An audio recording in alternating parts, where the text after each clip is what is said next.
ہر قسم کے روحانی جسمانی مسائل اور وظائف کے لیے صاحبزادہ سید عطا الرحمن شاہ صاحب کی یوٹیوب چینل کو سبسکرائب کریں۔ السلام علیکم ورحمۃ اللہ وبرکاتہ۔ آج کا وظیفہ ان احباب کے لیے ہے جو مقروض ہے۔ قرضہ ایک مصیبت اور پریشانی اور ٹینشن کا سبب ہے۔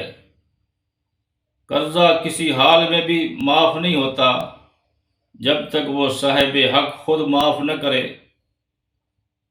راہ خدا میں اگر کوئی شہید ہو جاتا ہے، شہادت کی وجہ سے رب کریم اس شہید کے ہر گناہ کو معاف کر دیتے ہیں، لیکن اس کے ذمہ اگر قرضہ ہے تو وہ اس وقت تک معاف نہیں ہوتا جب تک اس کی ادائیگی نہیں ہوتی۔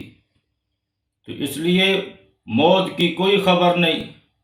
کل نفس ذائقۃ الموت، ہم سب نے موت کا رستے پہ ضرور چلنا ہے، یہ ذائقہ ضرور چکھنا ہے۔ لہٰذا اگر کوئی قرضہ ہے تو اس کی ادائیگی کے اندر غفلت نہیں کرنی چاہیے، تاخیر نہیں کرنی چاہیے، اور بر وقت ادا کرنے کی کوشش کرنی چاہیے۔ لیکن میں تو ان لوگوں کی بات کر رہا ہوں جن کے اوپر قرضہ ہے لیکن وسائل کم ہے، ان کی آمد کم ہے، کوشش کرتے ہیں لیکن ناکامی ہے، اور اپنی اس تھوڑی آمد میں سے قرضہ ادا نہیں کر سکتے۔ تو ان کے لیے وظیفہ یہ ہے کہ ہر فرض نماز کے بعد یہ وظیفہ پڑھے، پارہ نمبر 3 سورۃ آل عمران، اس کی آیت نمبر 26 اور 27۔